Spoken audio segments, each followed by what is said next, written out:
يا أيها الذين آمنوا اتقوا الله ولتنظر نفس ما قدمت لغد واتقوا الله إن الله خبير بما تعملون ولا تكونوا كالذين نسوا الله فأنساهم أنفسهم أولئك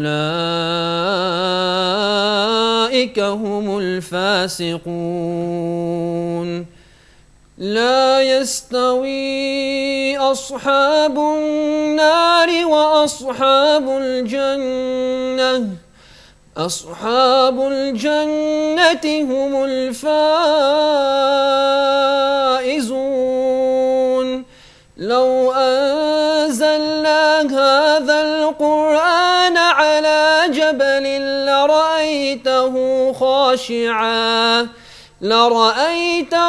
خاشعا متصدعا من خشية الله وتلك الأمثال نضربها للناس لعلهم يتفكرون هو الله الذي لا إله إلا هو عالم الغيب والشهادة هو الرحمن الرحيم هو الله الذي لا إله إلا هو الملك القدوس السلام المؤمن المهيمن العزيز الجبار المتكبر سبحان الله عما يشركون هو الله الخالق البارئ المصور له الأسماء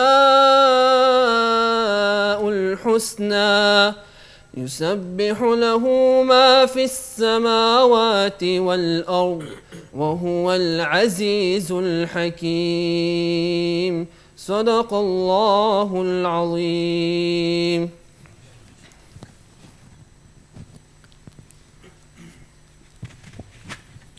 MashaAllah. As it has been announced that the topic of today's program is how we as Muslims should live in these testing times. Now, as all brothers are aware, that the times which we are living in at this moment, they are indeed very, very difficult. They are very, very testing. And many, many individuals, unfortunately, they falter and they slip up.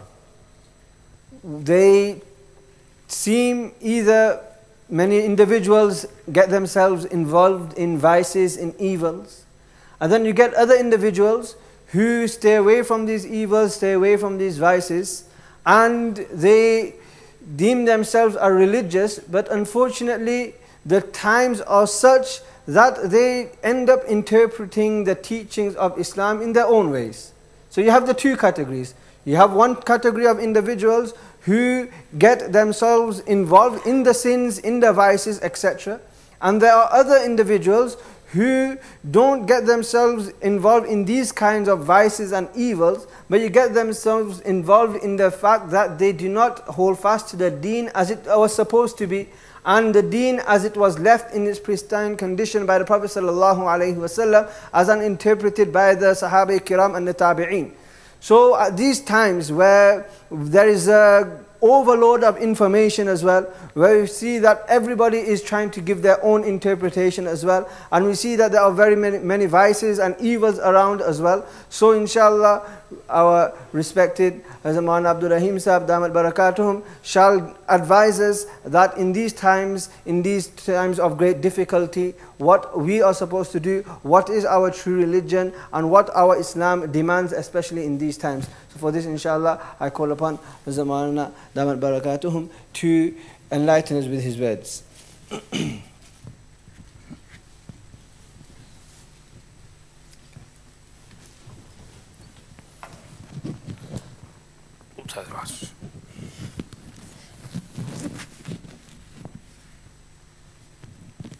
अस्सलामु अलैकुम वरहमतुल्लाहि वबरकातुहू।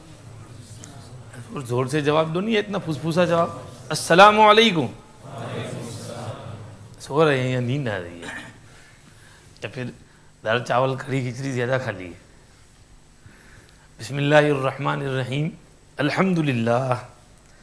अल्हम्दुलिल्लाह नहमदुहु व नस्तईनुहु व नस्तगफिरुहु व नु'मिनु बिही व नतवक्कलु अलैहि व नऊज़ु बिल्लाहि मिन शुरूरि अनफुसिना व मिन सय्यिआति अअमालिना मन यहदिहिल्लाहु फला मुदिल्ल लहु व मन युद्लिलहु फला हादिय लहु व नशहदु अन ला इलाहा इल्लल्लाहु वहदहु ला शरीक लहु व नशहदु अन्न सय्यिदना व नबिय्यना व शफीअना व हबीबना व सनदना व मौलाना मुहम्मदन अब्दुहु व रसूलुहु सल्लल्लाहु तबारक व तआला अलैहि व अला आलिहि व अस्हाबिहि व बारक व सल्लम तस्लीमन कसीरन कसीरा। अम्मा बअदु फ़अऊज़ु बिल्लाहि मिनश शैतानिर रजीम। बिस्मिल्लाहिर्रहमानिर रहीम। इन्नद-दीन इंदल्लाहिल इस्लाम वमा इख्तलफ़ल्लज़ीना ऊतुल किताब इल्ला मिन बअदि मा जाअहुमुल इल्मु बग़यन बैनहुम वमन यकफ़ुर बिआयातिल्लाहि फ़इन्नल्लाहा सरीउल हिसाब। फ़इन हाज्जूक फ़क़ुल अस्लमतु वजहिय लिल्लाहि वमन इत्तबअन वक़ुल लिल्लज़ीना ऊतुल किताब वल उम्मिय्यीना अअस्लमतुम फ़इन अस्लमू फ़क़द इह्तदव व इन तवल्लव फ़इन्नमा अलैकल बलाग वल्लाहु बसीरुम बिल इबाद। वक़ाल तआला वमन यब्तग़ि ग़यरल इस्लामि दीनन फ़लन युक़बल मिन्हु वहुव फ़िल आख़िरति मिनल ख़ासिरीन। वक़ाल तआला या अय्युहल्लज़ीना आमनू इत्तक़ुल्लाहा हक़्क़ तुक़ातिहि वला तमूतुन्न इल्ला व अंतुम मुस्लिमून। वक़ाल तआला बला मन अस्लम वजहहु लिल्लाहि व हुव मुहसिनुन फलहु अज्रुहु इंद रब्बिहि वला खौफुन अलैहिम वला हुम यहज़नून। वक़ाल तआला क़ुल इन्न सलाती व नुसुकी व महयाय व ममाती लिल्लाहि रब्बिल आलमीन ला शरीक लहु व बिज़ालिका उमिरतु व अना अव्वलुल मुस्लिमीन। क़ुल अग़ैरल्लाहि अब्ग़ी रब्बन व हुव रब्बु कुल्लि शै व ला तक्सिबु कुल्लु नफ्सिन इल्ला अलैहा व ला तज़िरु वाज़िरतुन विज़्रा उख़रा थुम्मा इला रब्बिकुम मर्जिउकुम फ़युनब्बिउकुम बिमा कुन्तुम फ़ीहि तख़्तलिफ़ून। वक़ाल तआला वमन यरग़बु अन मिल्लति इब्राहीम इल्ला मन सफ़िय नफ़्सहु वलक़द इस्तफ़ैनाहु फ़िद दुनिया व इन्नहु फ़िल आख़िरति लमिनस सालिहीन। इज़ क़ाल लहु रब्बुहु अस्लिम क़ाल अस्लमतु लिरब्बिल आलमीन। ववस्सा बिहा इब्राहीम बनीहि व याक़ूब या बनिय्य इन्नल्लाहा अस्तफ़ा लकुमुद्दीन फ़ला तमूतुन्न इल्ला व अंतुम मुस्लिमून। अम कुन्तुम शुहदाअ इज़ हज़र याक़ूबल मौत इज़ क़ाल लिबनीहि मा तअबुदून मिन बअदी क़ालू नअबुदु इलाहक व इलाह आबाइक इब्राहीम व इस्माईल व इसहाक़ इलाहन वाहिदा व नहनु लहु मुस्लिमून। तिल्क उम्मतुन क़द ख़लत लहा मा कसबत व लकुम मा कसबतुम वला तुसअलून अम्मा कानू यअमलून। वक़ाल तआला मा कान इब्राहीम यहूदिय्यन वला नसरानिय्यन वलाकिन कान हनीफ़न मुस्लिमा वमा कान मिनल मुश्रिकीन। इन्न औलन नासि बिइब्राहीम लल्लज़ीना इत्तबअूहु व हाज़ा अन्नबिय्यु वल्लज़ीना आमनू वल्लाहु वलियुल मुमिनीन। वक़ाल अन्नबिय्यु सल्लल्लाहु अलैहि वसल्लम बुनियल इस्लामु अला ख़म्स शहादति अन ला इलाहा इल्लल्लाह व अन्न मुहम्मदर रसूलुल्लाह व इक़ामिस सलाह व ईताइज़ ज़काह व सौमि रमज़ान व हज्जिल बैत। वक़ाल अलैहिस्सलाम क़द अफ़लह मन अस्लम व रुज़िक़ कफ़ाफ़न व क़न्नअहु अल्लाहु बिमा आताहु। औ कमा क़ाल अन्नबिय्यु सल्लल्लाहु अलैहि वसल्लम सदक़ल्लाहु मौलानल अज़ीम व सदक़ रसूलुहुन नबियुल करीम ونحن على ما قال ربنا وخالقنا ورازقنا من الشاهدين والشاكرين والحمد لله رب العالمين إن الله وملائكته يصلون على النبي يا أيها الذين آمنوا صلوا عليه وسلموا تسليما. दुरूद शरीफ पढ़ें, सब पढ़ें. अल्लाहुम्मा सल्लि अला सय्यिदिना मुहम्मद व अला आलि सय्यिदिना मुहम्मद कमा सल्लैता अला सय्यिदिना इब्राहीम व अला आलि सय्यिदिना इब्राहीम इन्नका हमीदुम मजीद. अल्लाहुम्मा बारिक अला सय्यिदिना मुहम्मद व अला आलि सय्यिदिना मुहम्मद कमा बारकता अला सय्यिदिना इब्राहीम व अला आलि सय्यिदिना इब्राहीम इन्नका हमीदुम मजीद. Respected elders, brothers, friends, young ones, ladies listening at home, today's topic is, what is Islam? How can we hold on to Islam in testing times? What is Islam? If I were to ask you this question, what is Islam? What would you say? Islam means peace. Okay. Anything else? भाई इस्लाम के क्या माना है, कौन बताएगा? Who's going to tell me what Islam means? Come on, young man, you know what Islam means? No? You should know something, yeah? Say something. Islam is a religion, okay, mashallah. According to your understanding, and you tell me something. What is Islam? You must have heard Yusuf Islam's Nasheed. Al-Islam, religion with Allah since time began. Like the young man said. Anybody else with any other answer? Come on, say something. Huh? Way of life? MashaAllah, good answer. Islam is a complete way of life given by Allah subhanahu wa ta'ala. Good answer, MashaAllah. Anybody else with any other answer? Come on, young man. Say something. All right. Islam, normally we hear it means peace. Okay. The root word of Islam is silm, salm. Allah said in Qur'an, وَإِن جَنَحُوا لِلسَّلْمِ فَجْنَحْ لَهَا وَتَوَكَّلْ عَلَى اللَّهِ إِنَّهُ هُوَ السَّمِيعُ الْعَلِيمُ. And if the enemy is inclined towards peace, then, O Muhammad, you should also lean towards it and put your trust in Allah. Indeed, He is the all-hearing and all-knowing. So, Salm over here means peace. If they want peace, go. Peace. Peace is good. Allah likes peace. Allah loves peace. Allah wants peace to prevail in the whole world. So, root word of Islam is Salm, Silm, which means peace. But it does not, Islam does not only stop there. There is more to it than just peace. Islam means peaceful submission to the will of Allah. Peaceful submission. Surrendering yourself to the will of God. Whatever you say, I accept. I admit. No objections. You know, when two armies are at war and one of them wants to surrender, they hold their hands up. Hands up by surrender. No fighting. And they peacefully surrender themselves and put them at the mercy of the opposite army.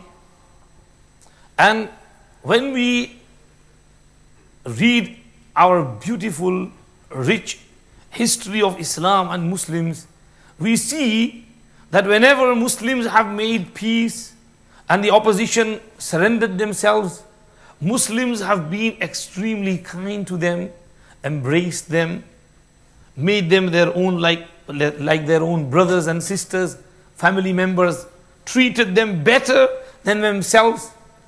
Wherever you go, from the time of Sayyidina Umar radiyallahu anhu, when Palestine was handed over to Sayyidina Umar ibn Khattab radiyallahu anhu, and the Ahle Kitab surrendered themselves, Sayyidina Umar radiallahu anhu treated them very, very highly respectfully.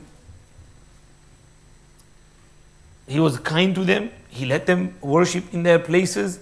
They invited him to worship, pray namaz in their Kanisa church. Hazrat Umar said, "Inna la nadkhulu kanaisakum min ajli tasawir allati fiha."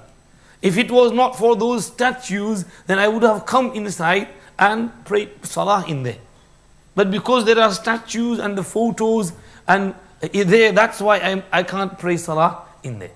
So Umar radiallahu anhu, in other words, accepted their invitation, but said that there is this hindering which is stopping me from coming inside. Otherwise, I would have come and prayed in there. His kind relations, nice relations with those who were up to this moment enemies. They had killed many, many Muslims in the battle, but now they wanted to surrender. Hazrat Umar radiallahu anhu was kind to them. Wherever you see Sultan Salahuddin Ayyubi, same thing. You see in other areas. Whereas on the other side, when Muslims surrendered to their enemies, they treated them mercilessly. You see in the case of Spain, when Muslims surrendered and gave over Granada and the keys of the palaces to Isabella and Ferdinand, they killed them mercilessly. They wrote everything and the peace treaty was made. But as soon as they were victorious and they got hold and full control over everything, they tore that piece of paper away, threw it in a rubbish bin, and then they started persecuting Muslims. First of all, they drove the king out, and then they said to the Muslims, if you want to stay here, you will have to either become Christians or leave this land. And they were forced. And this happened nearly 600 years ago. If you go now, you will barely find any local Muslims in that land upon which Muslims had control for over 800 years. This is the manner in which they were annihilated and wiped out. So, root word of silm is peaceful surrender.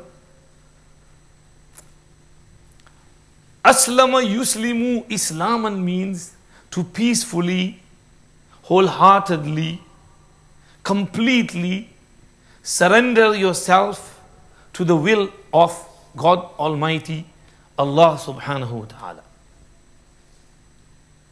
And this needs to be done because Allah is Allah.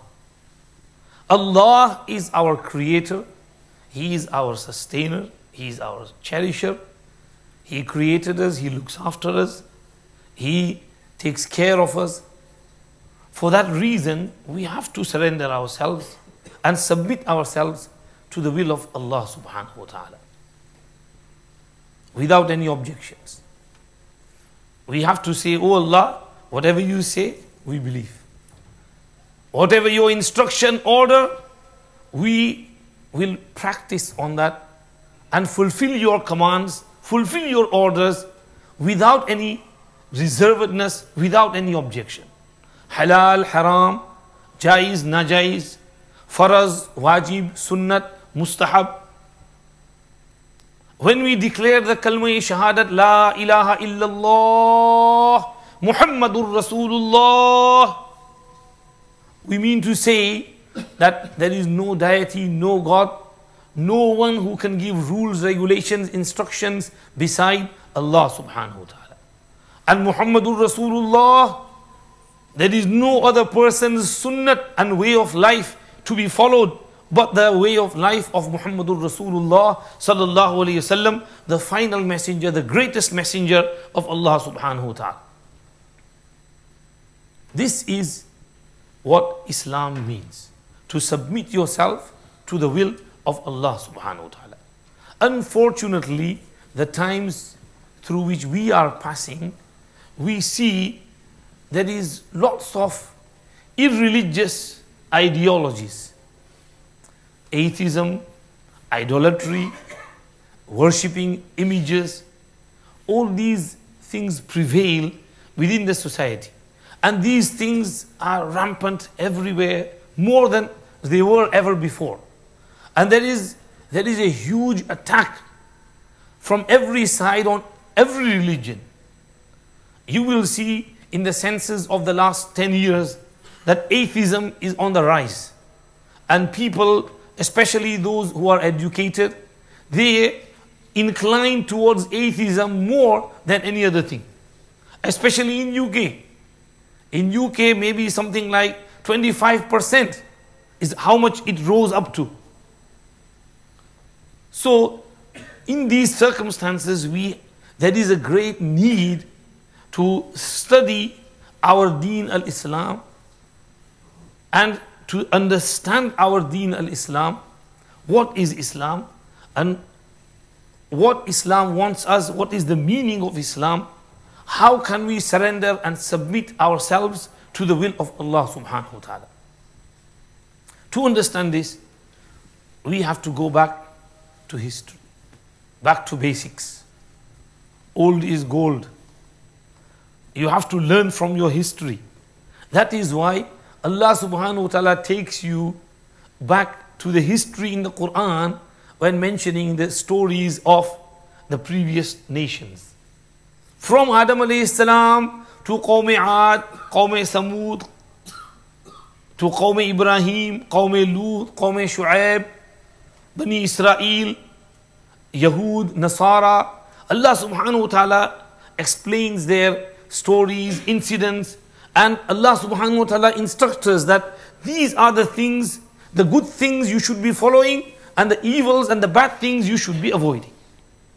In that way, we can understand what Islam is. We see in Qur'an, in Surah Al-Baqarah, in the narration of Sayyiduna Ibrahim ala nabiyyina wa alayhi salam, that Allah subhanahu wa ta'ala tested him with many commands, and Ibrahim alayhi salam fulfilled them wholeheartedly, completely. Allah told him to construct the house of Allah, and he built Kaaba Sharif. And upon that completion, Allah subhanahu wa ta'ala goes on to say, Allah subhanahu wa ta'ala asked him, إِذْ قَالَ لَهُ رَبُّهُ أَسْلِمْ, O Ibrahim, Aslim, submit yourself to the will of Allah. And Ibrahim said, Aslamtu li Rabbil Alameen, I have surrendered myself to the will of Rabbul Alameen, the Lord of the universe. Whatever He says, I surrender myself. Allah said, وَوَصَّى بِهَا إِبْرَاهِيمُ بَنِيهِ وَيَعْقُوبُ, Ibrahim instructed his sons with this same religion, and so did Yaqub. يَا بَنِيَّ إِنَّ اللَّهَ اصْطَفَى لَكُمُ الدِّينَ فَلَا تَمُوتُنَّ إِلَّا وَأَنْتُمْ مُسْلِمُونَ. Dear children, Allah subhanahu wa ta'ala has selected and chosen the deen and religion for you. Therefore, do not die except as Muslims. أَمْ كُنْتُمْ شُهَدَاءَ إِذْ حَضَرَ يَعْقُوبَ الْمَوْتِ, were you present when death approached Yaqub?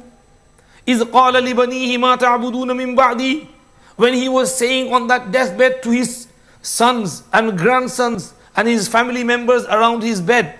And Yaqub alayhi salam had a huge family. He had 12 sons, and from them he had grandchildren. When they came to meet Yusuf alayhi salam, they were numbered 72 in total. Just immediate family of Sayyiduna Yaqub alayhi salam. So, and then many children after that, grandchildren. He was saying to all of them, مَا تَعْبُدُونَ مِن بَعْدِي, whom will you worship after me? قَالُوا نَعْبُدُ إِلَهَكَ, they said, we will worship your Rabb, your Ilah, your Ma'bud, your God. وَإِلَهَ آبَائِكَ, and the God of your forefathers, Ibrahim wa Ishaq wa Yaqub. आगे क्या है? إِلَهٌ وَاحِدًا, the one and only God. And وَنَحْنُ لَهُ مُسْلِمُونَ, and we have submitted ourselves to that God. Now, from these verses, what do you understand? What do we understand? We understand that Islam, religion Islam, is not something new. It's old. It's from the time of Adam alayhi salam, Ibrahim alayhi salam, Musa alayhi salam, Isa alayhi salam. All the prophets, Anbiya alayhimus salam, and all the pious followers of these Anbiya alayhimus salam were Muslims. Because Islam means submission to the will of Allah, and they all submitted themselves to the will of Allah subhanahu wa ta'ala. There are two things here. One is the attribute, the sifat. And second is the ism, alam, the name. Those pious personalities, the prophets and the anbiya and awliya, submitted themselves to the will of Allah. Therefore, they had that attribute in them. However, the name of Islam and the name of Muslim was not given to them. Their religion was known, their people, their tribes were known as Qawm Nuh, Qawm Aad, Qawm Shu'aib, Qawm Salih, Qawm Ibrahim, and Al-Yahud and Nasara. However, Allah reserved this name of Islam for us. Allah gave us, Allah didn't call us Qawm Muhammad. Allah gave us the name of Islam and called us Muslims. Allah Pak says in the end of Surah Al-Hajj, Ya ayyuhalladhina amanu rka'u wasjudu wa'budu rabbakum waf'alul khayra la'allakum tuflihun wajahidu fillahi haqqa jihadihi huwa jtabakum wa ma ja'ala alaykum fid deen min haraj millata abikum Ibrahim huwa sammakumul muslimin min qablu وفي هذا ليكون الرسول شهيدا عليكم وتكونوا شهداء على الناس فأقيموا الصلاة وآتوا الزكاة واعتصموا بالله هو مولاكم فنعم المولى ونعم النصير. Allah gave you the name of Muslims in the previous scriptures and in this scripture as well. Allah gave you this name. So Allah reserved this name for you. Allah did not give this name of Islam to their religion, nor Muslims to them. Allah reserved it for you and gave you this name. Now we understand a little bit better what the word Islam means and what Muslim means. Some people try to give us bad name by calling it Islam and Muslims. So it's not with Zay or Za, it's with Sin, it's Islam and Muslims. And Islam means submitting, and Muslim is one who wholeheartedly, completely surrenders, submits himself to the commands of Allah subhanahu wa ta'ala. We have to explain this to the community out there, Muslims and non-Muslims alike.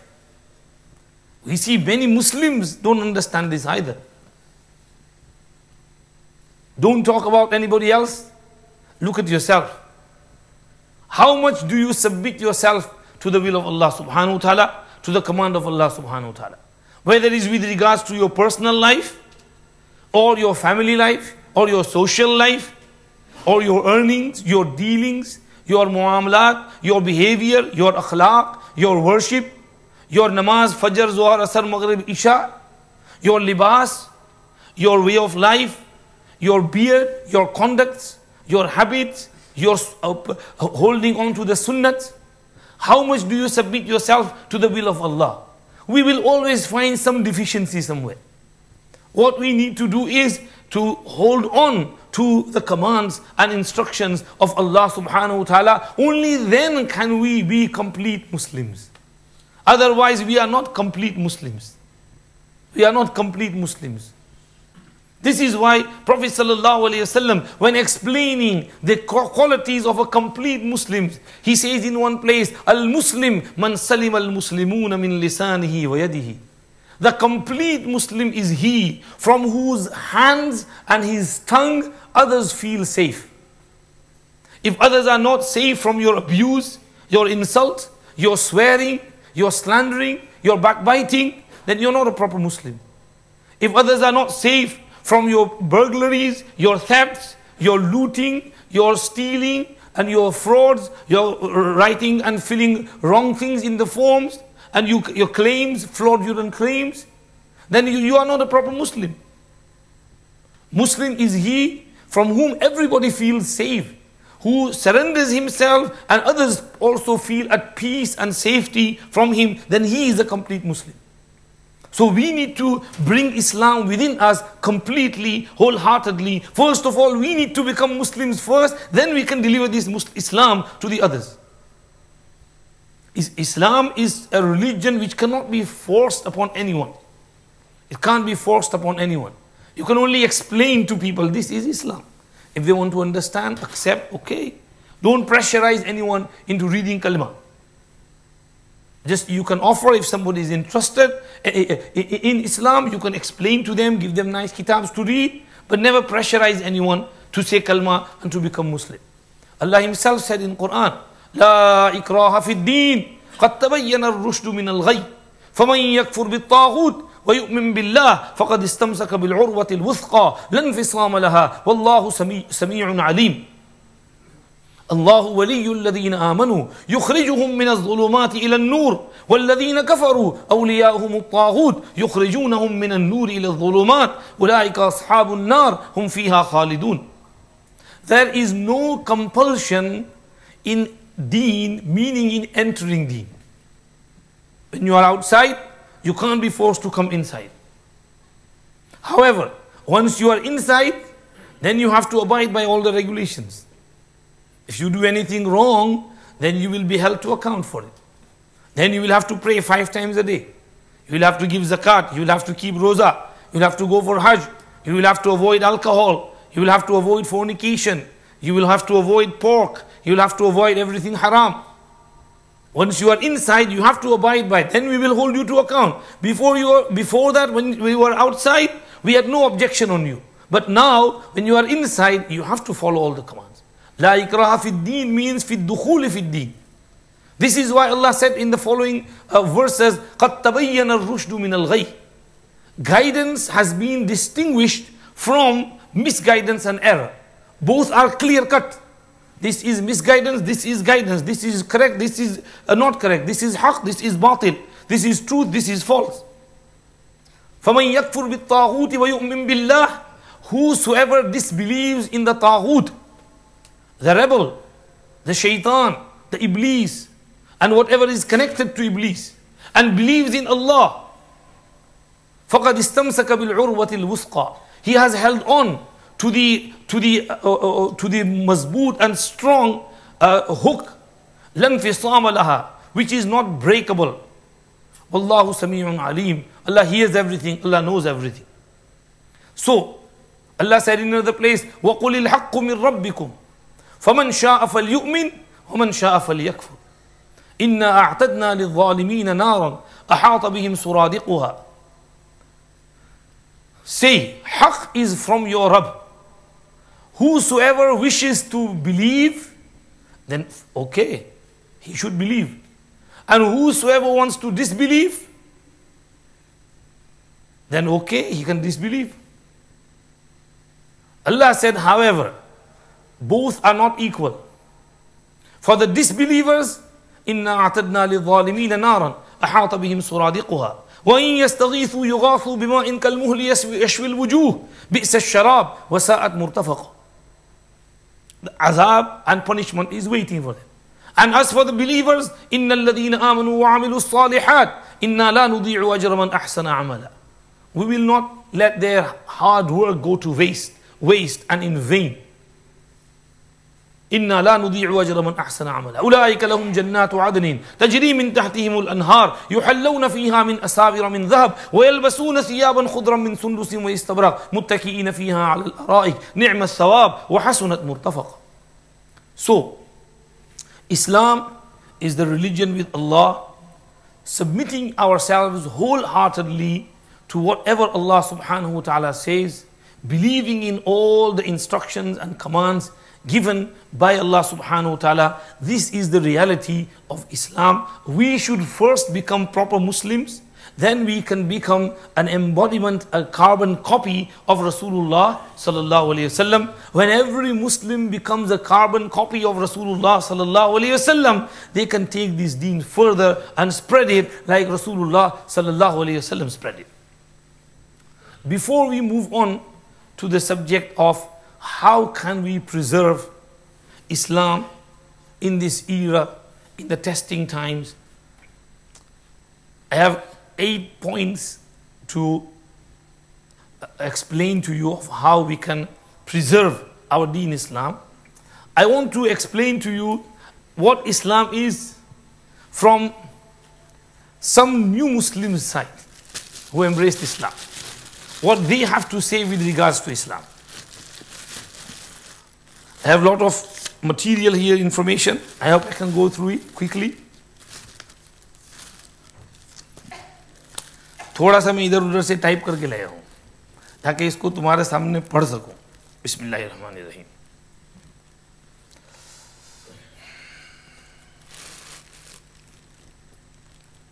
Number 1, Brother Abdul Karim, who was a devout Christian from the Philippine area, embraced Islam, and he says, Islamic teachings are clear and appeal to common sense, going deep into heart. Islam is a complete code of life. Islam guides us from cradle to grave. It is not confined to mosques, nor is it the name of practicing a few customs of birth and death, or marriage or festivals. Rather, Islam guides us in all aspects of life. It has its own economic, political, and social setup. It tells us what to eat, drink, and wear, and what not. In Islam, there is no mediation. You do not need to go to a priest to confess or repent to him. In Islam, every Muslim has direct contact with God. In Islam, everything is simple and logical. The first life, then death, then day of judgment, and then the second life. So Islam looks at the first life as the examination period for a man. After the first life, the day of judgment is similar to the day of announcing the results of the examinees. The second life is the time when each examinee enjoys or suffers from the outcome of his deeds during the test period. Another new Muslim, Abdullah Adiyar, writes, Islam is rational and avoids extremism of all kinds. It is against celibacy and asceticism. It also offers numerous concessions. It exhorts its followers to be ummatan wasatan, the middle people. Another new Muslim, Charles Mustafa Bilal, America's first Muslim mayor of Kunze, Texas, writes, Islam is a complete way of life. Islam is the absolute answer to the ills of this world. Sunday here in the USA is the most segregated day, when black people go to their church and white people go to theirs. Islam brings people of all races, colors, and nationalities together for congregational services. Another new Muslim, Brother Dawood, from a Catholic family in Italy, writes, before I understood the true meaning of Islam and the Muslims, I was ignorant about Islam and was therefore easily taken in by what the media portrayed about the religion. It seemed like they were men with beards and little white caps, and women were covered from head to toe. They were the terrorists from the Far East, and it seemed like they were aliens, a complete different kind of human beings. I did not even know that there were white Muslims from here in Australia, America, and from UK. He goes on to write, Islam is a very peaceful religion. And to find out about it, you have to visit the mosque, talk to the imams, and also the community leaders. I believe you should never judge anything without finding more about it yourselves. These are a few quotes from some new Muslims. I will read a little bit more from this book, which is very nice. Why Islam is our only choice. All, autobiographies of new Muslims. Over here on page 90, this brother Greg Noakes, who was the editor of Washington Report on the Middle East Affairs, embraced Islam, and he writes, I became a Muslim because as I read more about the faith, I realized that Islam was something in which I really believed. Even as a Christian, I had been taught to help others in need, to give charity, to treat others with the same type of respect and kindness you wished for in return, etc. I found these same teachings in Islam, but Islam expressed them more clearly and in a more meaningful fashion. Islam, I found, was something that mattered every day, all the time.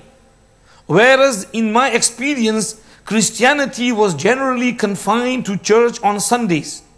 Islam was truly a complete way of life. In addition, Tawheed seemed much more sensible to me than the doctrine of Trinity, and certainly the Qur'an and Hadith were much more easily understood than the Bible, which I found difficult to comprehend due to some contradictions. I saw, interestingly enough, I knew very few Muslims before giving my Shahada. For me, Islam was something I learned about from books, not something I observed firsthand. Moving on.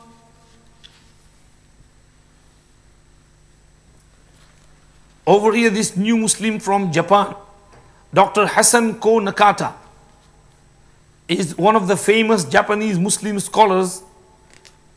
He writes, Islam is the most integral and all-encompassing religion. All the human beings must learn the Holy Qur'an. He's saying all the human beings must learn the Holy Qur'an, for it reveals its deep meanings according to one's intellectual and spiritual ability. The Holy Prophet Muhammad sallallahu alaihi wasallam is the greatest messenger, only through whom we can learn about Islam to get to paradise.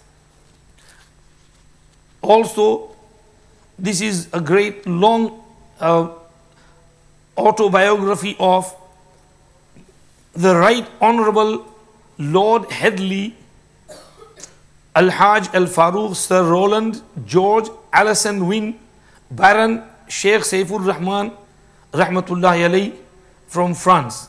Was born in London, and he was educated at Westminster School, London, and Trinity College, Cambridge, where he took tripos in mathematics. At Cambridge, he was a noted amateur boxer. He won the heavyweight and middleweight boxing championship of the university. After leaving college, he engaged himself in educational work and later became the editor of Salisbury and Winchester Journal. Moving on, he writes about his experience regarding Islam and Muslims. बहुत लिखा है, लंबा चौड़ा है इसमें. हाँ, मुझे कहाँ से पढ़ना था, भूल गया मैं. चलो, he compares Islam and Christianity. यहाँ पर he says one special characteristics of Lord Headley, which is not known to the general public at large, is that he was a very good poet. He contributed a number of poems to the Islamic Review and other literary journals. The well-known British poet Rudyard Kipling, in his famous poetry, said, "Oh, east is east and west is west, and never the twain shall meet." But Lord Headley, after his acceptance of Islam, wrote a poem entitled "The Brothers in Islam," and refuted Rudyard Kipling's notion by saying, "East meets west in the University of Islam. East meets west in the University of Islam. It had been said we could not meet or join in prayers for further grace, together reach thy mercy seat, or mingle praise in the same place. O Heavenly Father, thou hast shown to us thy loving faithful sons, how brotherhood has quickly grown, inseparable while time still runs. In all the ages of the past, in all the future years to come, thy name alone can bind us fast. while we can say, Thy will be done, great Allah, Lord, our God, our King, who knowest what for us is best, we praise Thy name and loudly sing the fusion of the East and the West. He moves on to say many things, writes over things over here. He goes on to say Islam. What we want now is a living religion to comfort the souls of those who might slide from Christianity into idolatry or atheism. Followers of Islam do not attempt to force their opinion on others, and anything like compulsion is entirely forbidden by the Qur'an. The absolute fairness of Islam is what has struck most of the people to whom I have explained various points. It cannot be right to be without any religion, though what are called religious people are often so disagreeable and uncharitable. But do let us choose that faith which is least hampered by improbabilities or absurdities. The spirit of Islam is exactly the same today as it was 1300 years ago. The charity and love inculcated differs not from those sweet attributes as applied by the Holy Prophet when he freely forgave all his deadly enemies. I believe in that religion which is freest from gross improbabilities, and above all, one leading me to absolute belief and trust in the goodness, justice and mercy of God Almighty, and one leading me to never ceasing efforts to be of use to my fellow creatures. This, of course, is Islam. There is nothing in Islam which is in any way revolting to our reason or our scientific discoveries. And I have been surprised and pleased in recent years to find so many people in all classes in England who have entirely abandoned a belief in any necessity for the dogmas. I have, for example, frequently described our simple faith, and I have been gratified by the remark, why, that is my belief. Is that really Islam? If so, then I must be a Muslim. My reply has been, you certainly are one, though you may not like to openly avow it just at present out of fear of adverse criticism. I have then usually repeated the unfavorable Christian animadversions which were passed on to me at the time of my conversion to Islam. In Islam, there is complete freedom of the soul. There are no priests or saints or virgins to invoke, no toll to pay on the road to heaven, no need of candles and masses. Each human being has an equal right to the keys of heaven, which can be used by any man, woman or child without external aid of any kind from prophet, priest or the king. Islam stands on a solid foundation and is a religion appealing strongly to the intellect as well as the natural sentiments engrafted in human nature. We should, I think, give most careful attention to the very difficult, delicate task of showing that universal adoption of the faith by Western nations is possible without seriously interfering with manners and the customs of the West or the spirit of the teachings we find in the Qur'an. There is so much adaptability in Islam that we may hope to surmount any difficulties which may arise. And he goes on to write lots and lots about Islam and comparing, but I think what I have read from there is enough. There is so much. I had made a few more notes, but I think we will stop at that. Now we understand a little bit more about what Islam is. भाई समझ पड़ी इस्लाम क्या है? ये कौन कह रहे हैं? ये सब न्यू मुस्लिम्स, और इसमें है सबके हवाले हैं, इन्होंने कहाँ ये लिखा है, उसके रेफरेंसेस हैं, all with references. और अल्हम्दुलिल्लाह, many times when a person embraces Islam, you know, he is more perfect and complete than us. You know, people used to embrace Islam during the time of Rasulullah sallallahu alaihi wasallam. In Sahih Muslim, we read this hadith. This person came, the Imam ibn Thalaba, and he enters the room and he asks, who is Muhammad here? And people say, Al-Abyad al-Muttaki, that white complex personality who is leaning on one side. He had to ask, because Rasulullah sallallahu alaihi wasallam was a very humble person. He wouldn't look for the best spot to sit.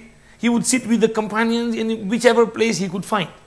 So he had to ask, who is Muhammad? And they said, that person. So he approached and he said, Ibn Abdul Muttalib, O son of Abdul Muttalib, I'm going to ask you some serious questions and don't get angry with me, please. Rasulullah said, no problem, I am there at your service. And he said that, who created the heavens? Rasulullah replied, Allah created it. Who created the earth? Rasulullah replied, Allah created it. Who placed on the earth the mountains and the oceans and the trees and whatever is there? And Rasulullah replied, Allah placed everything for use on this earthly life. So he said, okay, then now I'm going to ask you, in the name of that being who created the heavens and who created the earth and who placed the mountains and the oceans and the trees and the whole creation on the earth, whatever Allah created, I'm going to ask you under the oath of that being that, has he really sent you as a messenger? You are under oath. And Rasulullah realizes that he is under oath. And Rasulullah sallallahu alaihi wasallam replied, yes, I under the oath claim that it is that being who created heavens and who created the earth and created everything in the earth, that he has sent me as a messenger to mankind. Then he went on to say, okay, one of your envoys came to our city and he said that you instruct people to pray 5 times a day. Tell me, did that being who created all this tell you to pray 5 times a day and command us to pray 5 times a day? And Rasulullah said, yes, I under oath say that he told me that we should pray 5 times a day in this manner. He went on to ask about zakat. Under oath, did he tell you to give zakat from our properties? Yes, he told us to give zakat. And then he said, okay, then I declare my shahada, ashhadu an la ilaha illallah wa ashhadu anna Muhammadan abduhu wa rasuluhu. And then he went on to say, towards the end, wa amma hadhihi al-hanat fa wallahi inna kunna lanatanazzahu anha fil jahiliyyah. As for these evil habits, disobediences, sins, fornication, adultery, gambling, wallah, we used to refrain from them in our ignorance as well. Meaning he was naturally a very good person right from birth. And Allah subhanahu wa ta'ala, because of his goodness, Allah subhanahu wa ta'ala directed him towards Islam. And he came from far away to Medina Munawwara and he embraced Islam at the hands of Rasulullah sallallahu alayhi wasallam. Now we see there are plenty of good people out there who are in search of the truth, who are thirsty, who are hungry, who want to know, who want to find out. So we should try and reach those people. And inshallah, when the haqq, becomes evident, prevails, then inshallah they will accept it, they will embrace it. What's happening today is nobody is helping us. People are trying to portray a negative picture of Islam. They are scared because if Islam spreads, then their dadagiri and stronghold will weaken up and they will no longer be able to do the things which they are doing. So you will see that negative portrayal everywhere, on the TV, on the media, on wherever. We don't want to complain about that. We want to cry over ourselves. We are not helping ourselves either. Are we proper Muslims? Are we portraying to them the proper picture of Islam? Do we not see many Sahaba ridwanullahi alayhim ajma'een, tabi'een, they just went for trade to China and other areas, and people embraced Islam just by looking at them. Just by looking at their manner of worship, their ibadat, and their akhlaq, their dealings, and their business, their trade, their honesty. And this appealed to them and attracted them towards Islam.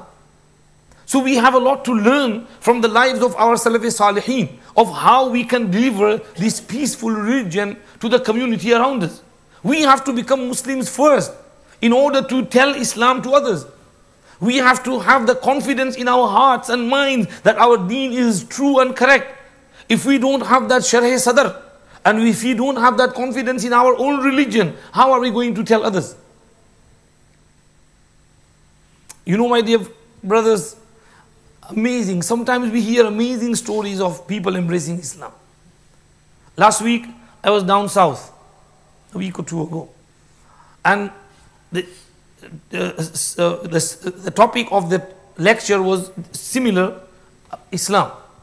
After the lecture, this, white person, when everybody is making musafa handshake, he says, "Shaykh, can I speak to you for a minute?" I said, "Okay, no problem." He took me to one side and he said, I am originally Australian and I embraced Islam so and so much time ago. And I did not embrace Islam upon anybody's encouragement. I feel I was Muslim from birth. Because even before embracing Islam, I used to stop people from worshipping idols. I used to say, no, this is not right. This can't be true. We have to worship that God who created us. And then when Islam came to me, I was ready for it and I immediately accepted it. So there are many good people out there.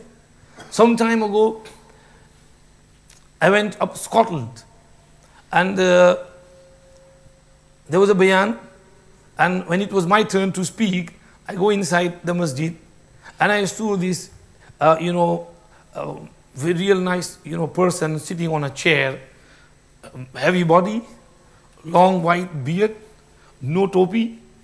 So for a moment, I was scared of who is this person. Can't understand, figure out. Later on, I was informed that he was the bishop of that area. And he was interested in Islam. I didn't know that before. In the bayan, I talked about,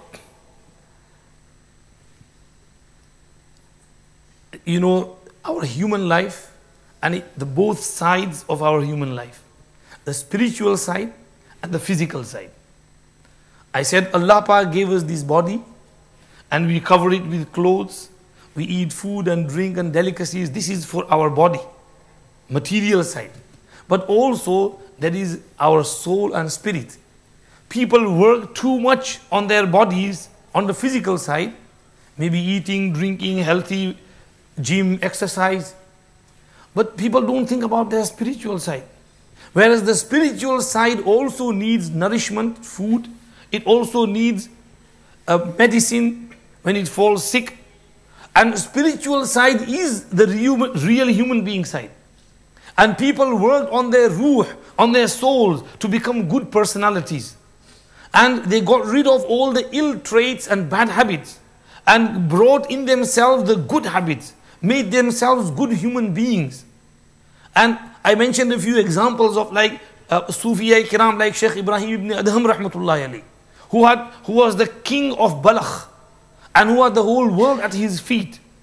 But he had this, desire to rectify his soul and bring himself closer to Allah, and he was restless. So Allah subhanahu wa ta'ala saw this, and Allah subhanahu wa ta'ala wanted to guide him. One night he was sleeping on the rooftop of the palace and he hears someone walking and he asked, "Who is this?" And the person replied, "I've lost my camel, I'm looking for my camel." And he said, "You don't look for a camel on a palace's rooftop. A camel goes away in jungles, forests." And the person replied, "Yes. And if you want to search for God, then you can't look for him inside the palace either. You have to go out of the palace." Then he realized, oh, this is a farishta, an angel who's been sent to reprimand me. And in the morning, he gathered all the MPs and delegates and he said, "This is your libas and this is your kingdom, take it away, I am leaving this." And he handed it over to the deputy, someone else, and he left with nothing. And he traveled all the way alone from Balkh, which is in Afghanistan, to Basra in Iraq. And he came here and he's got bayat to Shaykh Fudail ibn Iyaz, who is his Shaykh. And he stayed there and he started ibadat, worship of Allah. And sometimes, if you want to come towards the spiritual side, you have to detach yourself from the worldly side for a brief period. This is what i'tikaf means. In Ramzan we sit in i'tikaf because we want to enhance our spirituality. So in the mashayikh, they used to sometimes go out on the outskirts and stay there for some time, spend some time in loneliness, solitude. Now this is not rahbaniyat. This is not monastery. Monastery is when you stay away for your whole life. For periodically, small period, you can go because you want to rectify your condition. So Ibrahim bin Adham also left. And he spent some time in some secluded areas. City is down, but he is living on a hilltop mountain. He comes down, does some labor work once a week on Saturday, and he earns a little bit of money with his own hard work. And then he takes some flour and makes some chapati like roti, laddu, whatever, and he takes them and one every day, and he drinks some water, and he keeps on worshipping Allah throughout day and night. And after some time, he reaches that perfection and he reaches that level when he is regarded among the greatest awliyaullah of that time. And his spirituality is such that once he was sitting in the masjid and he heard people running out. He also came out and he said, "What is this? Why are people rushing?" And they said that there is a lion over here and people are scared, frightened. He said, "Oh, people are scared of lion. Lion is a creation of Allah. We should fear the creator, not the creation." And he went towards the lion and he said, "Oh, Abul Haris, if Allah has told you to do something, then do it. Otherwise, go back to the jungle and don't scare people here." And the lion got up and started wagging his tail and went back in the jungle. Once, Ibrahim ibn Adham rahmatullahi alayhi was sitting by a riverside. And some of those, his attendants and khuddam happened to approach and they said, "Shaykh Ibrahim, people are calling you back. They want you back in Balkh. Come back to that kingdom. Take your kingdom." And he said, you want to give me the kingdom of this dunya when Allah has given me the kingdom of my heart, when the whole world is before me? And then he was patching up a cloth of his and he threw the needle inside and he said, "Fishes, bring me my needle." And the fishes came with golden needles and his as well. He just took his needle and he said, "Allah has given me kingdom and Allah has given me such a high rank. Why should I leave these and come for your filthy dunya?" So this spiritual side, we have to work on our spiritual side and become good persons. Then we can become a carbon copy of our beloved Nabi sallallahu alayhi wasallam. I mentioned this and alhamdulillah, the old man was listening very, very attentively. And everything finished, alhamdulillah, we met, and then I was told that, and I said, "MashaAllah, MashaAllah," we had a little bit of chat as well.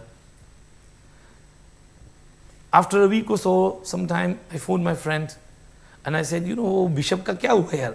I was interested in Islam. And they said, "Maulana Sahab, alhamdulillah, he's embraced Islam." Now, not only did he embrace Islam, his wife also embraced Islam. And barely 2 to 3 weeks had passed and the old man died. And he left an instruction that, I should be given a proper Muslim burial. And that instruction was followed. However, because of some other political reasons, his wife had to, keep things under control. So what they did was, his body was brought in the masjid, ghusl was given, janazah was performed, and all those vicars, priests who were under the bishop's command, they also came to the masjid and they stood in line row. And after the janazah was prepared, The body was handed over to them, and they buried him in the graveyard in their own manner. Now this is okay as long as janazah is done, but for some reasons, for protection, they had to do it. This is why we say, Islam, we should become proper Muslims first and then explain Islam to others. What is happening at the moment is, with great regret, we haven't got proper Islam in ourselves. We are not behaving properly. If we behave properly, if we pray 5 times a day, if we do proper zikrullah, bring ourselves closer to Allah, develop that taqwa and piety within us, become honest, nice, good-mannered people, maybe inshallah Allah can take the work of deen from us and spread it. Now we understand Islam. Moving on, what I promised, the 8 points of how to preserve our Islam, I will go over them quickly, briefly. Allah subhanahu wa ta'ala says, Ya ayyuhalladhina amanu attaqullaha haqqa tuqatihi wa la tamutunna illa wa antum muslimun. O you who have believed, fear Allah as you should fear Him. Be constantly aware of Allah, be mindful of Allah as you should always be mindful of His commands. And do not die except in the state of Islam, while you are Muslims. وَاعْتَصِمُوا بِحَبْلِ اللَّهِ جَمِيعًا وَلَا تَفَرَّقُوا. Hold firmly to the rope of Allah and do not create divisions among yourselves. وَاذْكُرُوا نِعْمَةَ اللَّهِ عَلَيْكُمْ إِذْ كُنْتُمْ أَعْدَاءً فَأَلَّفَ بَيْنَ قُلُوبِكُمْ فَأَصْبَحْتُمْ بِنِعْمَتِهِ إِخْوَانًا. And remember the favors of Allah and blessings of Allah upon you when you were enemies. Then Allah created unity among your hearts, and you, by the grace of Allah, became brothers. وَكُنْتُمْ عَلَى شَفَا حُفْرَةٍ مِّنَ النَّارِ فَأَنْقَذَكُم مِّنْهَا كَذَلِكَ يُبَيِّنُ اللَّهُ لَكُمْ آيَاتِهِ لَعَلَّكُمْ تَهْتَدُونَ وَلْتَكُن مِّنكُمْ أُمَّةٌ يَدْعُونَ إِلَى الْخَيْرِ. There should be a group of people among you who call towards goodness, وَيَأْمُرُونَ بِالْمَعْرُوفِ, and who instruct people with good, وَيَنْهَوْنَ عَنِ الْمُنْكَرِ, and who forbid the vice. وَأُولَٰئِكَ هُمُ الْمُفْلِحُونَ. We ponder over these ayat and we can understand the 8 points. Number 1, if you want to hold on to your deen, then we have to develop taqwa. क्या है मौलवी साहब, कुछ गड़बड़ तो नहीं? अच्छा जी, लाओ जी पानी पिलाओ. Number 1, we have to develop within us, bolo ji, taqwa. Jazakallah.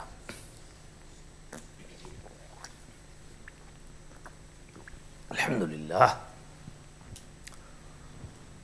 Abdullah ibn Mas'ud radiyallahu anhu said, when explaining taqwa, أن يطاع فلا يعصى وأن يذكر فلا ينسى وأن يشكر فلا يكفر.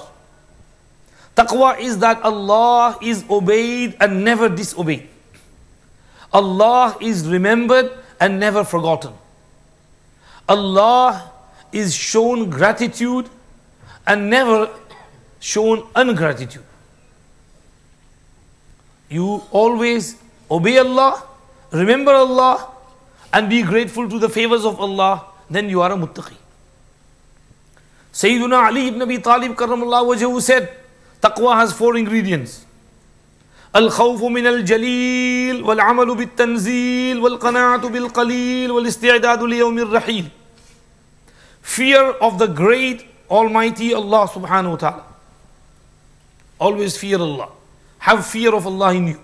May Allah give us His fear. This fear is very helpful.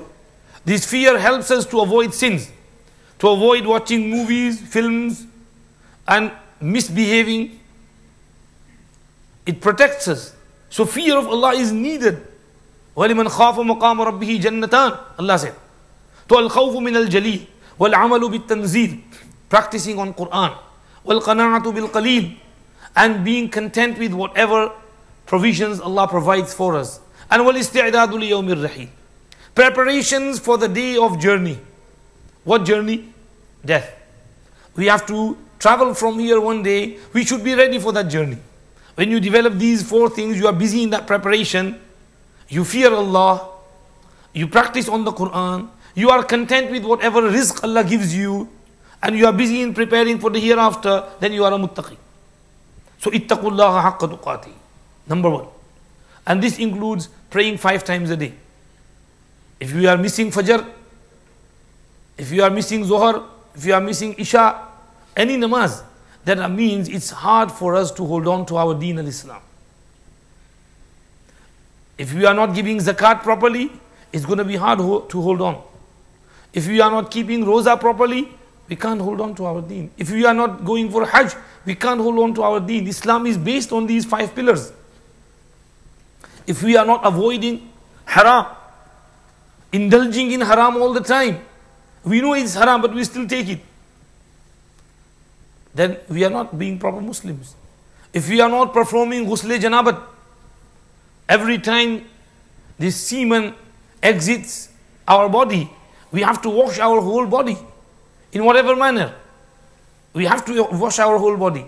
So if we don't perform ghusl janabat, this is why in the hadith of Jibreel, when Rasulullah sallallahu alaihi wasallam mentioned the 5 pillars, al-Islamu an tashhada an la ilaha illallah wa anna Muhammadar Rasulullah wa tuqima as-salata wa tu'ti az-zakata wa tasuma Ramadan wa tahujja al-bayta in istata'ta ilayhi sabila. In one narration he went on to say, after wa tahujja al-bayta, he said wa ta'tamira wa taghtasila min al-janabati. And in another hadith he also added wa ta'mura bil ma'ruf wa tanha 'anil munkar.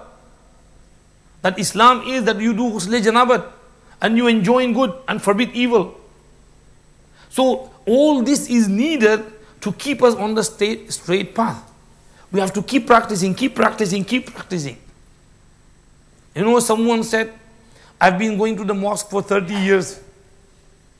But, you know, I've been praying Jummah for 30 years. Not other prayers, he said Jummah for 30 years. But I haven't seen any benefit. So the other person asked him, how long have you been married? I said, oh, I've been married for a long time. 30 years, possibly. So, do you remember all the food that your wife cooked for you? No. Do you know the ingredients? How she cooked it for you? No, I don't know. All you remember is that your wife looked after you, she fed you properly, she kept you alive. So you should at least be grateful that you've been going to the mosque and you've been practicing, and maybe you've been on the right path, you've been practicing. This is all what is needed. You don't need to remember all the sermons and the khutbahs that Imam Sahib gave and everything that he said to you. He might have forgotten all that, but you know that what he said was true and you've been practicing. You should be grateful for that. So don't ever think that what is benefit is there in going for Jummah, listening to the talk and listening to the bayans and practicing. No, there is benefit in it, even though you might not realize it. So the first thing is practicing. Practice makes you perfect. Practice keeps you steadfast on the deen. This is what you should be doing. Ittaqullah haqqa tuqatih. Allah Pak goes on to say, وَاعْتَصِمُوا بِحَبْلِ اللَّهِ جَمِيعًا. Hold on to the rope of Allah collectively. This is the second thing we need to do.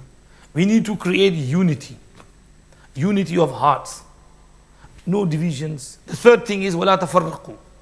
Don't create divisions. Today sectarianism, and you know, this sect, this group, that group. Today is a time in which we have to get rid of all this sectarianism and we have to unite. Whatever sect, whatever group we belong to, we are all Muslims, we all fall under the banner of Islam, under the umbrella of Islam, and whoever says these 5, declares this kalma shahadat and practices on these 5 pillars is a Muslim, and we have to unite. Our hearts should be united, and this disunity should be taken away from the community. Then we will be steadfast on Islam. So 3 things: taqwa, and holding on to the rope of Allah, meaning Qur'an. In one hadith, the rope of Allah is mentioned as the Qur'an. Qur'an is the rope of Allah, which Allah lowered it down. Get hold of that rope and don't let go of it. And وَلَا تَفَرَّقُوا, no divisions. And then Allah Pak goes on to say, وَاذْكُرُوا نِعْمَةَ اللَّهِ عَلَيْكُمْ. 4th thing we should do is always remember Allah's favors. Never forget that if we are Muslims, then it's not because of our own doings, it's Allah's blessing upon us.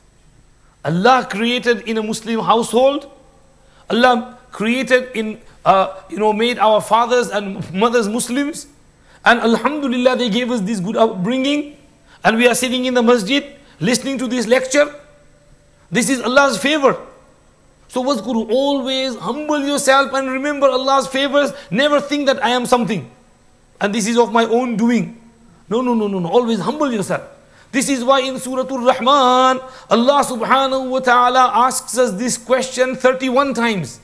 فَبِيَيِّ آلَاءِ رَبِّكُمَا تُكَذِّبَانِ. Which of the favors of your Rabb will you then deny? You can't deny any favors of Allah. وَإِن تَعُدُّوا نِعْمَةَ اللَّهِ لَا تُحْصُوهَا وَمَا بِكُم مِّن نِعْمَةٍ فَمِنَ اللَّهِ. Whatever ni'mat you have is from Allah subhanahu wa ta'ala. So we have to recognize that this deen, Islam, which we have is a favor of Allah. In fact, some Shaykh have said something beautiful. They said that one should make this dua. Oh Allah, this Islam, this Iman, this kalma which I have is your blessing and it's your amanat. You gave it to me. Now, oh Allah, I place this amanat and trust in your court. And please give it to me when I am most in need of it at the time of my death. Then when you have deposited your deen, your iman, your Islam, your iman in the bank of Allah, Allah will deliver it to you at the time of your death when you need it the most. Do you understand what I'm trying to say? Some mashayikh have said this. You make this dua. And this is in the hadith as well, taken from a hadith. That, oh Allah, I take this oath and I declare this kalma shahadat and inni attakhidhu indaka ahadan lan tukhlifanihi yawm al-qiyamah. That, oh Allah, on the day of Qiyamah as well, please resurrect me with this kalma shahadat, with this iman and with this Islam which you have bestowed upon me. So always think that this iman, Islam is a favor of Allah. 4 things okay. Taqwa, holding on to the rope of Allah, not creating divisions and frictions, and remembering that this Islam is also favor of Allah subhanahu wa ta'ala. And فَأَلَّفَ بَيْنَ قُلُوبِكُمْ فَأَصْبَحْتُمْ بِنِعْمَتِهِ إِخْوَانًا. This is the 5th thing, that we have to stay with ta'liful qalb, with ulfat, muhabbat, mawaddat, love, brotherhood. The whole society should be like one unit, one family. We are all brothers. We are all brothers, we are all sisters. We should care for one another. Not only over here in Preston Muslim society, but the whole city, whole town, the whole country, the whole world. We should be like one body. When the Prophet ﷺ said, the example of Muslims in their affection and love and mercy and compassion for one another is like the example of a single body. When one part of the body is in pain, the whole body is restless, struck by fever or sleeplessness. If you are hurt, injury in your eye, then your other eye will stay awake as well. Your brain will stay awake as well. Your hands, your feet, your body, your whole body is awake throughout the night. And fever comes upon it and the whole body is struck by the fever. So the Muslim community should be like one body. And this ta'lif qalb, if you want to remain on Islam, then you will have to develop this brotherhood within you. Allah is indicating towards that over here. فَأَصْبَحْتُمْ بِنِعْمَتِهِ إِخْوَانًا.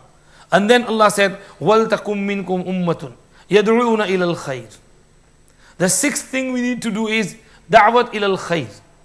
Calling people towards goodness. Inviting people towards good. Telling people, when you are passing by, you call your friend, chalo bhai namaz padhne ke liye chalo, come on bhai namaz padh lete hain. You see boys playing football, you say to them, bhai namaz time ho gaya, chalo aa jao. Pyar se, muhabbat se, with love, we explain to them, we call them towards masjid, we call them towards good. Whatever is good, we invite people towards good. Charity, spending in the path of Allah subhanahu wa ta'ala, bayan, some ulama are coming to give bayan, we go and attend that speech. This is da'wat ila al-khayr. Calling one another, we have to develop this within us. This zeal of helping one another. And وَيَأْمُرُونَ بِالْمَعْرُوفِ. The 7th thing is amr bil ma'ruf. Sometimes you have to be a little bit, strong in your instruction as well. Especially start from home. Make sure your whole family prays namaz properly. Not a single benamazi in your house. Every child, young and old, should pray namaz properly. You should wake them up for Fajr namaz. Even in summer as well. When Fajr is at 4 o'clock, half 4, you should wake them up. बेटा नमाज पढ़ लो, नमाज पढ़ के फिर सो जाना, कोई हरज नहीं. स्कूल जाना फर्ज नहीं है, नमाज पढ़ना फर्ज है. तो you should start from your home. Amr bil ma'roof, enjoying good. And وَيَأْمُرُ وَيَنْهَوْنَ عَنِ الْمُنْكَرِ, forbid evil. Anything vice you see in your own home, your son, daughter, family members doing something wrong, you should try and stop them. Don't do this. Behijabi, or maybe your son starts to shave, you tell him, beta, beard is wajib. Chacha was saying, Maulana Sahab, दाढ़ी पर बयान कर जो. दाढ़ी पर केम चाचा? मौलवी साहब लोगों को घर में हराम वस्तु आवाથી બહુ બીએ. ભાઈ કૂતરું હરામ છે, ઘરમાં નહીં આવવું જોઈએ. ને પછી દાઢી બોડીને અલ્લાહના ઘરમાં હરામ વસ્તુ લઈને આવે. मैंने कहा चाचा आपने बड़ा ज़बरदस्त पॉइंट पकड़ा है, ये तो मैंने भी नहीं सोचा था. भाई दाढ़ी रखना वाजिब है, रखो इसको, नबी की सुन्नत है, क्यों शर्माते हो? भाई मेरा चेहरा नबी जैसा होना चाहिए, है जी. हमारे पास एक ही चीज़ तो है जो हम इख्तियारी तौर पर नबी जैसी बना सकते हैं. This is the only thing on our body which we can make like our Nabi by choice. We can't make our eyes or ears or hands or feet like Nabi sallallahu alaihi wasallam, but we can make our beard like Nabi sallallahu alaihi wasallam. And we have to remember that in Jannah there won't be any beard. Ahlul Jannati jurdun murdun mukahhalun. If you want to keep beard, it's only in this dunya. In Jannat no beard. People in Jannah will be beardless. Their body will not have any excessive hair. Their body will be like the body of a baby when it's born. No excessive hair on the beautiful body of that newborn child. Similarly, will be the case in Jannah. Only the hair which are needed on the head, on the eyebrows, that's what will prevail. Otherwise, the rest of the body will have no hair on it. So if you want to keep beard, keep it over here. So, we have to enjoy good and forbid evil. When we do these 8 things, which we take the indication from Qur'an, then inshallah, وَلَا تَمُوتُنَّ إِلَّا وَأَنْتُمْ مُسْلِمُونَ, our death will come with Islam. May Allah give us all death with Islam, with Iman, with kalma La ilaha illallah Muhammadur Rasulullah. Like Maulana Bilal Sahab normally says, जब मौत का वक्त करीब हो, नक्शा अजीब हो, सामने रोज़े हबीब हो और ज़बान पर कलमा नसीब हो. आमीन कहो ना भाई. जब मौत का वक्त करीब हो, नक्शा अजीब हो, सामने रोज़े हबीब हो और कलमा तैयबा नसीब हो. अल्लाह हम सबको कलमा नसीब करे. कलमा ईमान वाली अच्छी मौत, अच्छी जगह नसीब फरमाए. ये है, this is Islam, and this is how we can hold on to Islam, and we can become good Muslims, and then we can pass on this Islam and the beautiful deen Islam to others around us. May Allah give us tawfiq to practice upon what we preach, and may Allah make us good Muslims. May Allah, give us tawfiq to correct and rectify our akhlaq, our adat, our ibadat, our muamalat, our social life, and then take this and deliver this to the community around us which needs it, which is desperate for it, and we have to deliver it to them. ठीक है जी भाई, कोई बात रह गई हो तो याद दिला दो मौलाना साहब. जब कवर हो गया, अच्छा जी, अल्लाह पाक कबूल फरमाए, अल्लाह राज़ी हो जाए, और अल्लाह पाक जो कुछ कहा और सुना उस पर हम सबको अमल की तौफीक दे. एक किताब है बहुत अच्छी, इस्लाम को छुपाओ वरना बगावत फैल जाएगी. मीनिंग टुडे द एटीट्यूड, आज बाहर जो है लोगों की आदत, हैबिट ये है कि भाई इस्लाम को छुपाओ, दबाओ दबाओ दबाओ, इस्लाम को फैलना नहीं चाहिए वरना तो बगावत हो जाएगी, सारी दुनिया हमारे खिलाफ हो जाएगी. और हकीकत भी यही है. इस्लाम शुरू में जब फैला है ना, तो इस्लाम वाज़न्ट स्प्रेड बाय स्वॉर्ड. इस्लाम तो अपनी हमागीर तालीमात से फैला है. इस्लाम के अंदर it's an appealing, Islam is appealing.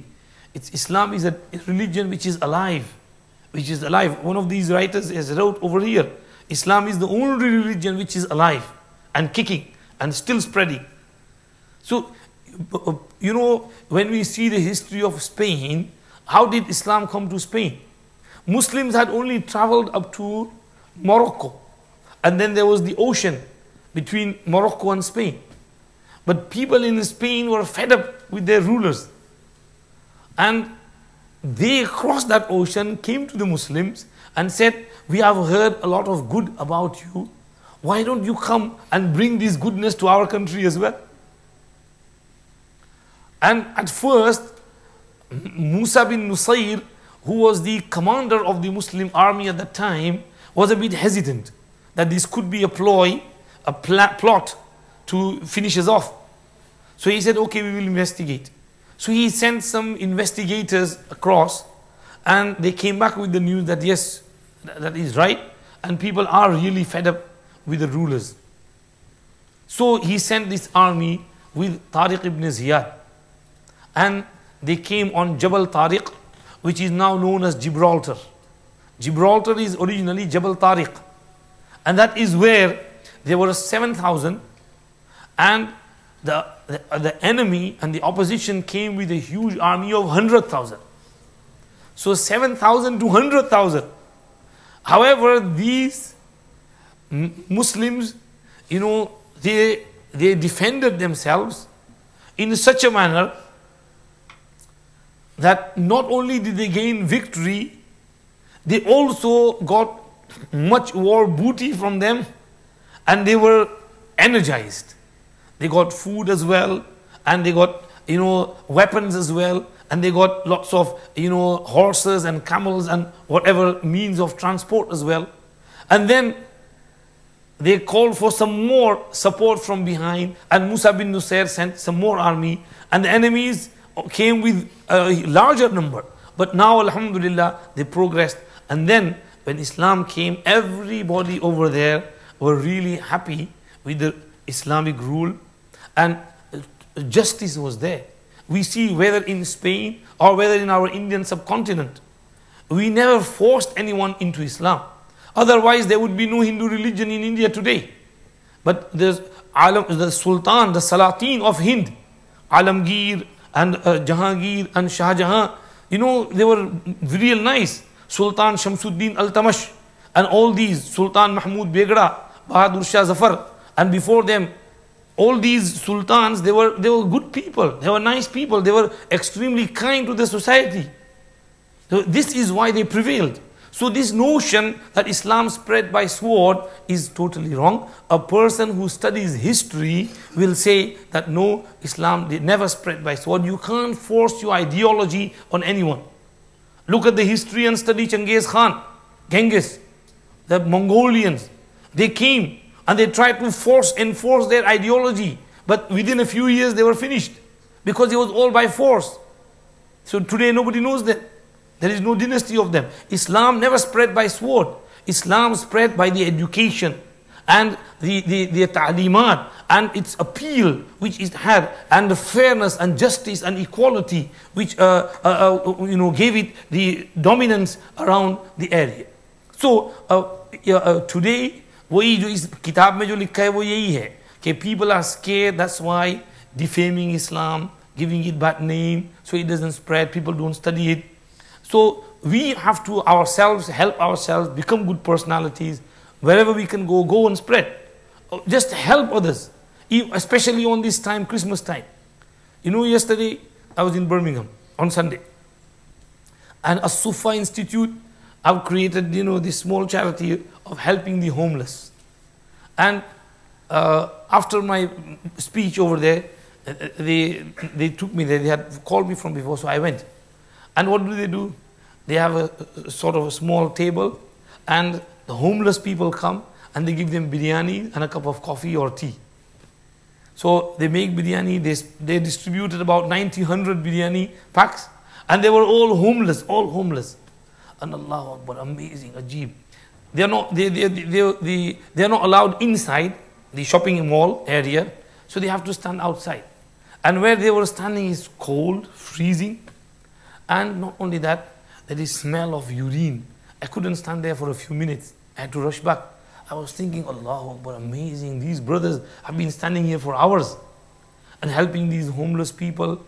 And you see all people with scruffy, libas and everything, and they come and they take that chawal, the biryani, and they come back for second helpings as well, and another cup of coffee as well, and they are helping them.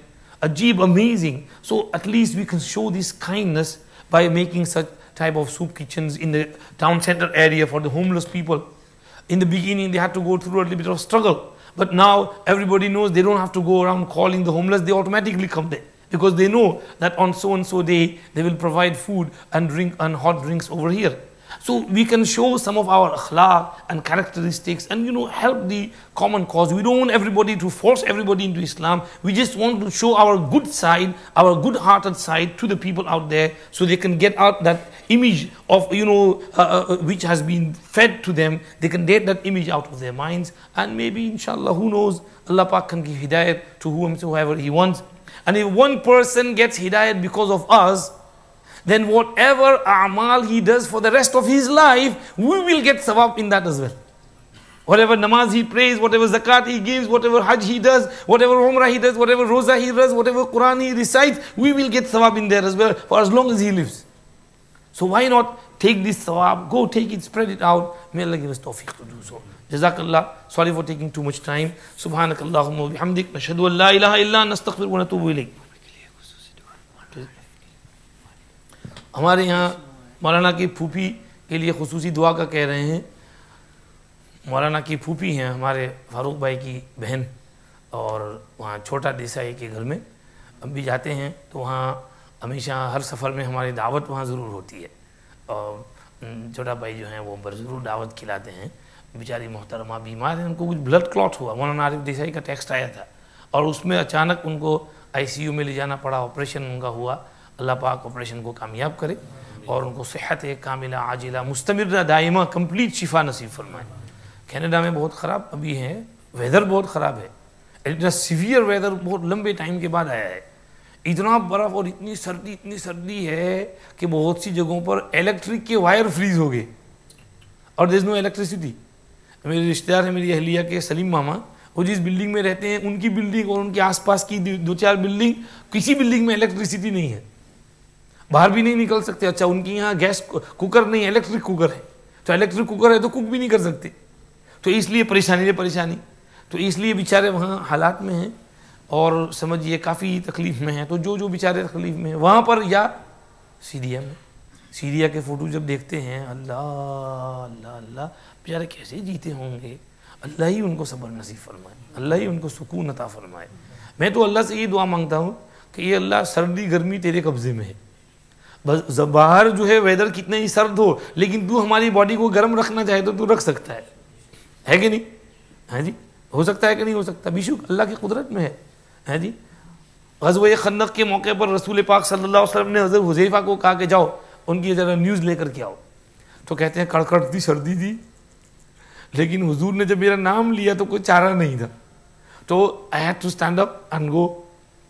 But as soon as I left the tent or the camp, I felt as if I was walking in a swimming bath, where there is steam and heat, and you feel relaxed. So all the cold and shivering and freezing had gone, and my body was hot and warm, and I went and I brought up the news. When I came back, it was close to Fajr time, Tahajjud time. Rasulullah sallallahu alaihi wasallam was praying his Tahajjud namaz. So when I came, he quickly finished his tahajjud. He asked me, I told him, and then he said, go to sleep over here. He said, as soon as I returned, the shivering came back to me. So when Allah wants to heat your body, He can do so. Sayyiduna Ali karramallahu wajhahu was given this dua, Allahumma azhib anhu al-harra wal-bard. Oh Allah, remove heat and cold from him. Sayyiduna Ali never felt hot and he never felt cold. He would, wear clothes vice versa. He would wear woolen clothes in summer and light clothes in winter, but he wouldn't feel it.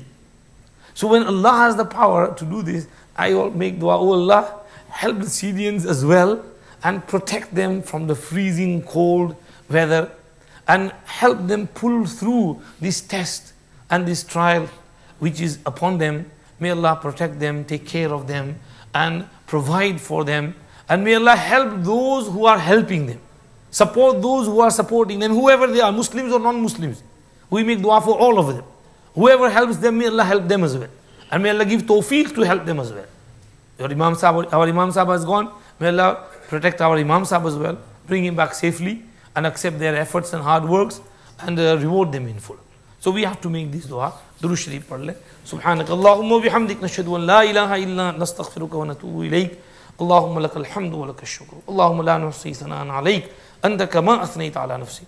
اللهم صل على سيدنا محمد النبي الأمي وعلى آله وأصحابه وسلم تسليما ربنا آتنا في الدنيا حسنة وفي الآخرة حسنة وقنا عذاب النار رب اغفر وارحم وأنت خير الراحمين ربنا لا تزغ قلوبنا بعد إذ هديتنا ربنا لا تزغ قلوبنا بعد إذ هديتنا وهب لنا من لدنك رحمة إنك أنت الوهاب اللهم ثبتنا على الإيمان وأمتنا على الإيمان واحشرنا يوم القيامة مع المتقين مع الإيمان اللهم حبب إلينا الإيمان وزينه في قلوبنا وكره إلينا الكفر والفسوق والعصيان واجعلنا من الراشدين واجعلنا من الفائزين المهديين واجعل الإسلام منتهى رضائنا يا كريم يا أرحم الراحمين منزول بك كل حاجة اللهم اغفر لنا وارحمنا وعافنا وارزقنا واسترنا واجبرنا واهدنا وارفعنا إنا لما أنزلت إلينا من خير فقراء اللهم اغفر لجميع أمة سيدنا محمد صلى الله عليه وسلم اللهم ارحم أمة سيدنا محمد صلى الله عليه وسلم اللهم تجاوز عن أمة سيدنا محمد صلى الله عليه وسلم اللهم فرج الكرب عن أمة سيدنا محمد صلى الله عليه وسلم اللهم استر واجبر واحفظ أمة سيدنا محمد صلى الله عليه وسلم يا أرحم الراحمين O Allah, you are the most merciful among those who show mercy. O Allah, you are the most kind, you are the most generous, you are the most forgiving. O Allah, we beg you for your forgiveness. We beseech you for your forgiveness. O Allah, pardon our sins. O Allah, forgive our mistakes. O Allah, forgive our disobedience. O Allah, have mercy upon us. O Allah, we thank you for this ni'mat of Islam. O Allah, we show our gratitude to you for this ni'mat of Iman. O Allah, it is your blessing, your rahmah, your mercy that you gave us this Islam, this Iman, this Qur'an, this Ihsan, this Ibadah, this Tawfiq to come and sit in the Masjid and to learn. We thank you for all your blessings. O Allah, accept this zabani and outward thanking from us and give us the reality of shukr in our hearts as well. O Allah, forgive our mistakes. Have mercy upon us. O Allah, take care of us. O Allah, forgive the whole Muslim Ummah. O Allah, forgive the whole Muslim Ummah. O Allah, forgive the whole Muslim Ummah. O Allah, we don't know why you are displeased with us. O Allah, of course we have rebelled against you. We have disobeyed you. We have hurt you. O Allah, we have said things which we should not have said. O Allah, we repent to you. O Allah, we turn towards you. O Allah, we beg you for your pardon, for your forgiveness. O Allah, please forgive us. O Allah, please forgive the whole Ummah. O Allah, remove your wrath and anger from the whole Ummah. O Allah, give guidance to the whole Ummah. Give hidayat to the whole Ummah. Give us the understanding of our deen al-Islam. And give us the ability and tawfiq to learn and practice whatever we learn. O Allah, take care of the whole Muslim Ummah. Take care of the Muslims of Syria. Take care of the Muslims of Palestine. And take care of the Muslims of Misr. And all the Arab and Ajam, Arabs and non-Arabs. Wherever Allah Muslim community are going through hard times, you know their condition better than us. You can provide for them. You can take care of them. O Allah, we beg you, we ask you, we turn towards you. O Allah, we beseech you, O Allah, to take care of them. O Allah, protect them. Have mercy upon them. O Allah, have mercy upon the shuhada. Have mercy upon the old ladies. Have mercy upon the masoom, yateem children. And have mercy upon the elderly of the society, community. O Allah, those who are homeless, give them, Allah, proper shelter. Those who are hungry, give them food. Those who are thirsty, provide water for them. Those who are injured, Allah, provide medicine for them. Those who are imprisoned without any reason, Allah, give them early release with complete barat. And Allah, take care of them and protect their iman and deen wherever they are. O Allah, keep us steadfast on Sirat al-Mustaqim till the day we die. Oh Allah, give us iman kamil, complete iman, complete belief. Oh Allah, give us your ma'rifat and your gnosis. Oh Allah, give us your qurb and proximity and closeness.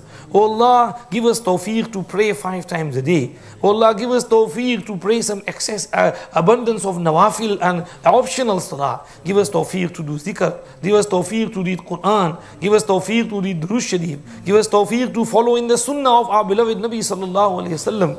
And give us tawfiq to adapt his lifestyle. Oh Allah, protect us from all the evils of the environment. Oh Allah, protect us from the evils of shaitan, iblis. Oh Allah, protect us from the evil and of our nafs and our ego, and from evils of the environment, of TV, internet, pornography, movies, films, whatever. Oh Allah, take care of us, protect us, give hidayat to all of us, and give hidayat to the whole humanity. Oh Allah, forgive all our sins of the past, and oh Allah, protect us from sins and disobedience in future. Oh Allah, and give us the realization of sin as sin and the ability to stay away from it, and give us the realization of virtue and hasana as hasana, and the ability to practice upon it and accumulate as many good deeds as we can. Oh Allah, accept our humble du'as. Be pleased with us. Oh Allah, those who are ill, give them shifa.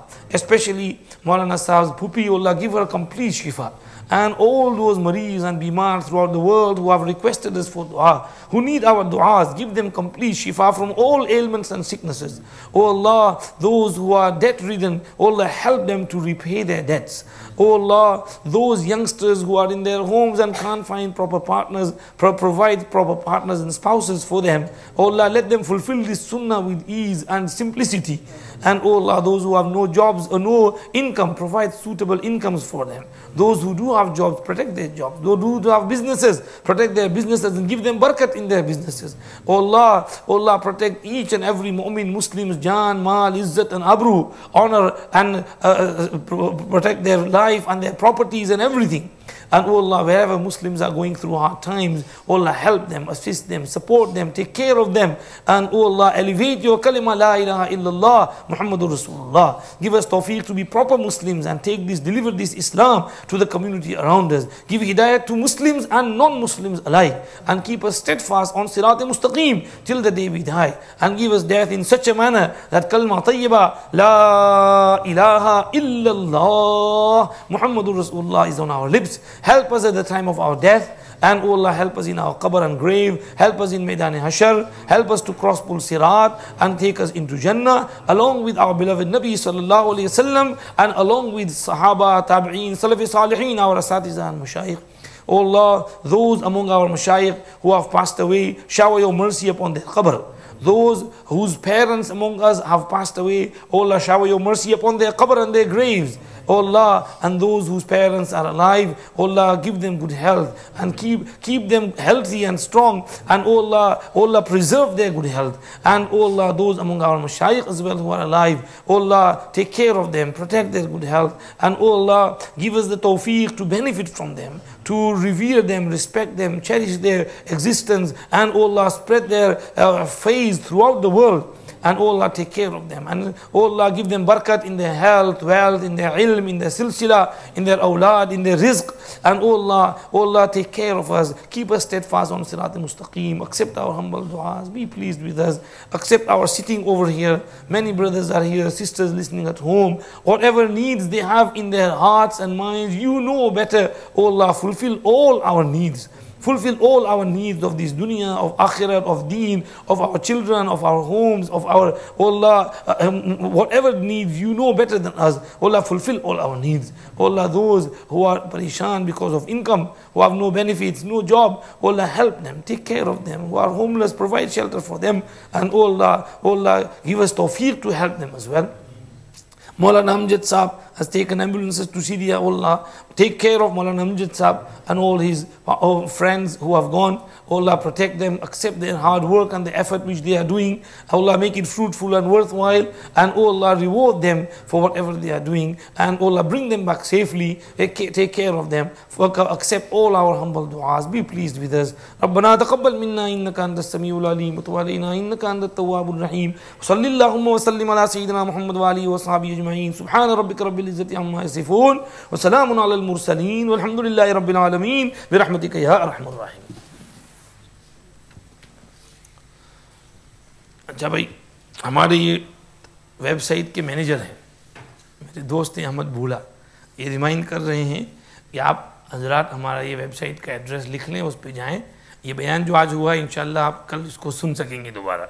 If you want to listen to this बयान again and many other बयान्स, go on this website of ours, tafsirrahimi.com, TAFSEER-Rahimi, RAHEEMI, tafsirrahimi.com. उसमें you will find lots of bayans, also weekly live program from our live stream from Bolton as well. Also we are on Facebook as well and Twitter as well, Shaykh Abdur Raheem, and you will find us on Twitter. So follow us on Facebook and Twitter as well and benefit from whatever we have to share with you. From the Islamic knowledge which I know and which you need, I will try and pass it on to you. Inshallah, it will be beneficial for you and for me as well, because whatever you read, whatever you put into practice, then I get sawab as well. So we can both, share the sawab. So this is a reminder about our website, tafsirrahimi.com. थोड़ी देर के लिए board पर लिख देना मौलाना साहब, हाँ जी, tafsirrahimi.com. शहीद भाई लिख दो ना, ताकि किसी को एड्रेस ध्यान में रखना हो तो ज़रा नोट कर ले। वो कार्ड में लाने वाला था लेकिन भूल गया, बहुत सी चीज़ें भूल जाते हैं, ये भी भूल गए भाई। ठीक है, जज़ाकुमुल्लाह, थैंक यू वेरी मच, शुक्रिया, अस्सलाम वालेकुम।